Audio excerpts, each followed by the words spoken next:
अगर आप पहली बार ट्रिप कर रहे हैं और कुछ देशों को एक साथ में कवर करना चाहते हैं तो कितना एक्सपेंस सिर्फ वीज़ा में आता है। अगर आप साउथ ईस्ट एशिया की कंट्रीज कर रहे हैं तो इसमें मैं आपको अपना पर्सनल एक्सपीरियंस बताऊंगा, जिसमें मैंने 5 देश किया था साउथ ईस्ट एशिया में।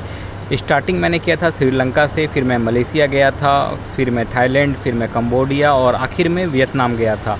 इन कंट्रीज़ में मैंने ट्रांजिट वीज़ा लिया था, फिर वीज़ा ऑन अराइवल भी लिया था और ई वीज़ा भी अप्लाई किया था और एक मलेशिया वीज़ा फ्री भी था। तो सब तरह के आपको एक्सपीरियंस मैं आपको इस वीडियो में बताऊंगा, कितना खर्च आया टोटल और कितना इजी रहा, कितना हार्ड रहा, और साथ में ही कि उनका इमिग्रेशन कैसा है, एंट्री के टाइम, एग्जिट के टाइम कैसा मूड रहता है पासपोर्ट, इंडियन पासपोर्ट होल्डर को लेके, और कहाँ से मैंने इंटर किया था और कहाँ से मैंने एग्जिट किया था। ये सारी चीज़ मैं आपको इस वीडियो में बताऊँगा। अभी मैंने कोलकाता एयरपोर्ट से जापान वीज़ा के रिज़ल्ट के रिगार्डिंग एक वीडियो बनाया। सोचा उस वीडियो में तो नेगेटिव था कि वीज़ा रिजेक्ट हो गया, लेकिन जो मेरा पिछला ट्रिप था जिसमें मैंने 5 देशों को कवर किया था, उसके वीज़ा के बारे में थोड़ा बताता हूँ। कि जो मैंने 5 देश किया था उसमें श्रीलंका ले ओवर था मेरा, जिसमें मैं बस 1 दिन श्रीलंका में रहा, और बाकी जो मेरा पूरा ट्रिप है वो 50 डेज़ का था। मतलब इंडिया से वियतनाम से लौटने तक का 50 डेज़ का वो सफ़र था। तो 50 दिनों की पूरी ये ट्रिप थी। जो मैंने पहला फ़्लाइट लिया था वो था दिल्ली से मलेशिया के लिए। मलेशिया आपको पता होगा कि वीज़ा फ्री है, लेकिन जो मेरी फ़्लाइट थी वो 1 दिन की ले ओवर थी श्रीलंका में। और वो फ़्लाइट दिल्ली से इजीली अवेलेबल है, तो आप उस फ़्लाइट को ले सकते हैं। इसमें आप एक कंट्री ऐसे ही ले ओवर में मस्त से एंजॉय कर सकते हैं और काफ़ी अच्छा एक्सपीरियंस है। शायद 1000 रुपया भी ठीक से मैं खर्च नहीं कर पाया था, इतना सस्ता है वो कंट्री और काफ़ी अच्छा है। तो इस चीज़ को आप वहाँ कर सकते हैं। मैंने श्रीलंका का ट्रांजिट वीज़ा लिया जो कि बिल्कुल ही फ्री था।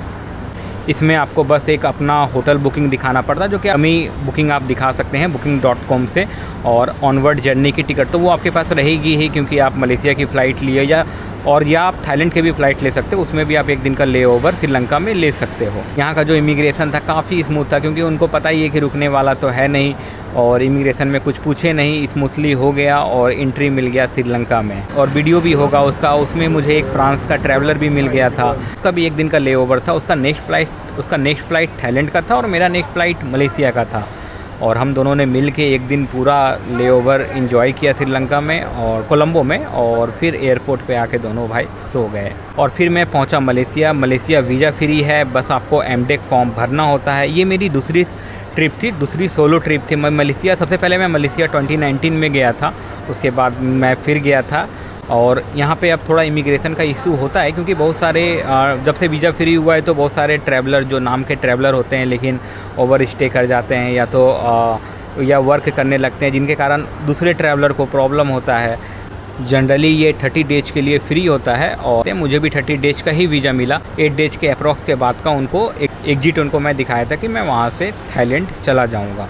वो आजकल क्या करते हैं, RT लिख देते हैं पासपोर्ट में, जो आपका फ़्लाइट का रिटर्न होगा उसी डेट के अकॉर्डिंग वो RT लिख दें। लेकिन उन्होंने फिर भी मुझे 30 डेज़ का दिया, क्योंकि मैं इससे भी पहले एक बार गया था, शायद इस वजह से दिया होगा उन्होंने।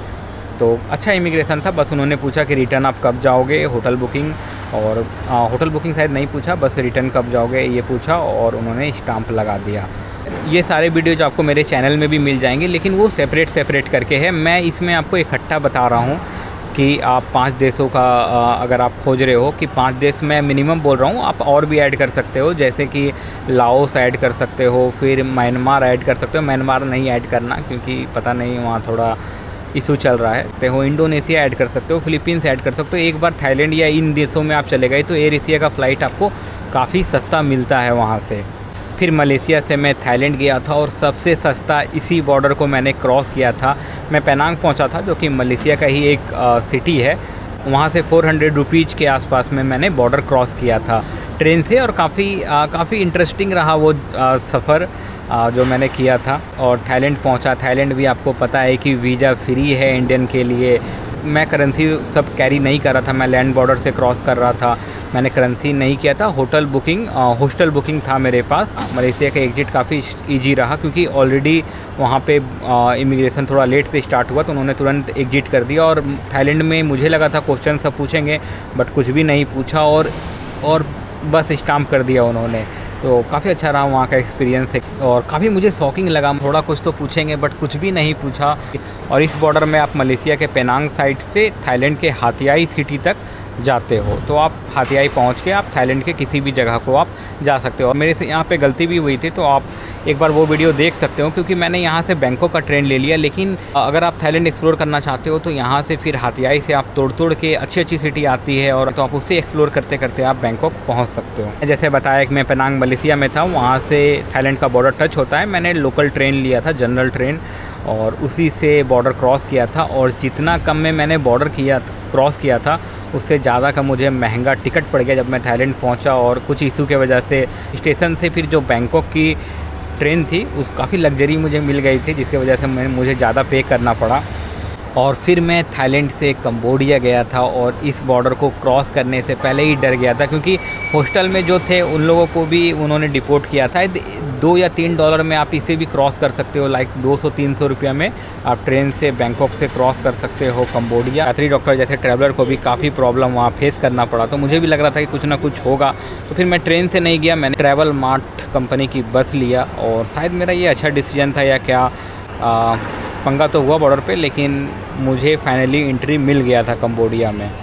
इस बस का मुझे 1063 थाई बाट पड़ा था। बैंकॉक से सियम रिप की, ज़्यादा दूर नहीं है, लेकिन इंटरनेशनल बॉर्डर है तो इतना पैसा उन्होंने लिया। और इनकी सर्विस देख के मुझे लगा था कि वर्थ इट है, थोड़ा लग्जरी बस है। थाईलैंड एग्जिट स्टाम्प तो इजीली लग गया, लेकिन कंबोडिया एंट्री के टाइम काफ़ी सीन हुआ। और आप वो वीडियो में देख सकते हो, क्योंकि मैं इस वीडियो में बस बता रहा हूँ कि खर्च कितना हुआ और कैसा एक्सपीरियंस था शॉर्ट में। मैंने यहाँ पे वीज़ा ऑन अराइवल लिया, जिसका मैंने 30 USD पे किया, $30। थोड़ा ब्राइब भी देना पड़ा, लेकिन 1 मंथ का स्टिकर वीज़ा मिल गया। मेरे पासपोर्ट में पहला स्टिकर वीज़ा इसी देश का है। ब्राइब में आप थोड़ा बहुत बार्गेन कर सकते हो, इस देश में सब कुछ चलता है और खुलेआम चलता है, मतलब कोई दिक्कत नहीं है। और मस्त है इन लोगों का जुगाड़। लेकिन जहाँ इन्होंने पासपोर्ट देखा, इंडियन पासपोर्ट या एशियन पासपोर्ट, सीधा भाई आ जाओ साइड में, आपको स्पेशल ट्रीटमेंट देते हैं और भाई फुल आपको बैठाएंगे और फुल आपका इन्जॉयमेंट कराएंगे वहाँ पे। कंबोडिया बॉर्डर में एक कैश के रिगार्डिंग जो एक कॉन्सेप्ट है, तो मैं यहाँ पे कैरी कर रहा था 10,000 थाई बट वो कहते हैं कैरी करने, लेकिन जब मैं पहुँचा तो वो कह रहे थे कि $500 के अप्रॉक्स आप दिखाओ पैसा कैश में। तो मैंने बोला कि नहीं है, तो वो बोल रहे थे बाहर से ATM से आप विड्रॉ करके लेके आओ। तो ये सारा सीन चल रहा था। लेकिन अगर आप 500 भी लेके जाओगे, अगर उनको इशू करना होगा तो वो उसके बाद भी कुछ ना कुछ आपके साथ इशू करते रहेंगे। तो मेरे पास थाई भट के इक्विवेलेंट करेंसी थी, मैंने वही सब दिखाया। श्रीलंका की करेंसी थी जिसकी कोई वैल्यू नहीं होती है, वो सब भी पड़ा था, वो सब भी दिखाया कि देखो आप मेरे पास है, ऐसे वैसे करके। बट एक रियलिटी तो है, टफ तो बना रखा है इन लोगों ने इमिग्रेशन।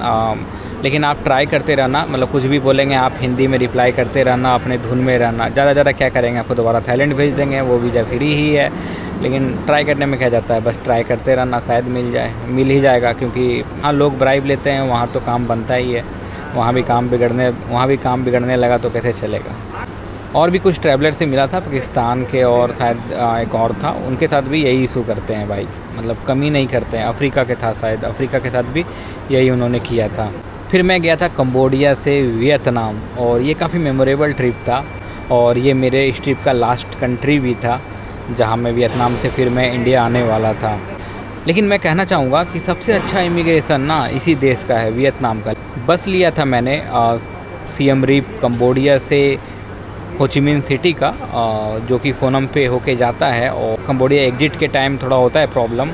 और ये मैं कंट्री ट्रैवल कर रहा था पैसेंजर परमवीर भाई के साथ, और ये बस भी काफ़ी लग्जरी था और महंगा था, जो कि आपको सस्ते में भी बस मिल जाएगा। बस जो था वो $52 का था, लेकिन इससे भी सस्ता आपको मिल जाएगा वहाँ पे, लाइक $35 में भी मिल रही थी, आप उसे भी ले सकते हैं। मैंने जायंट आइबिस कंपनी की बस ली थी, इसलिए महंगा था। और इस कंट्री के लिए आपको ई-वीज़ा अप्लाई करना पड़ता है, और जिसका $25 सिंगल एंट्री के लिए लगता है। और मैंने ये सियम रिप कंबोडिया से ही अप्लाई किया था।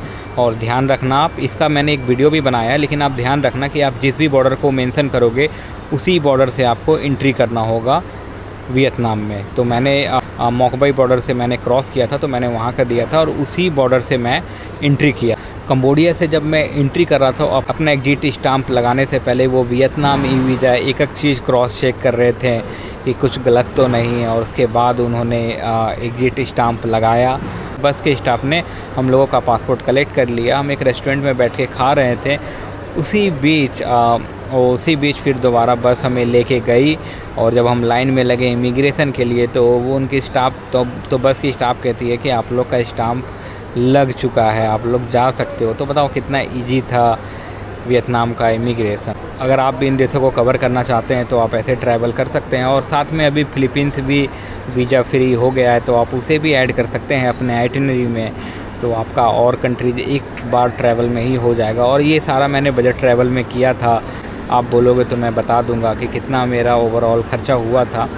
मैंने शॉर्ट्स में हर एक चीज़ बताया है कि कहाँ कितना क्या खर्च हो रहा है। इन देशों के वीज़ा के रिगार्डिंग कोई क्वेश्चन है तो आप कमेंट में पूछ सकते हैं, अगर मुझे पता होगा तो मैं आपको ज़रूर हेल्प करूँ। तो ये था वीज़ा का पूरा पार्ट कि 5 देशों का वीज़ा में कितना क्या खर्च आया। और मैंने एक ई बुक भी लिख दिया, अगर आप वो भी पढ़ना चाहते हैं तो आप उसे अमेज़न में पढ़ सकते हैं। एक दिन का कितना खर्च हुआ वो आप देख सकते हैं।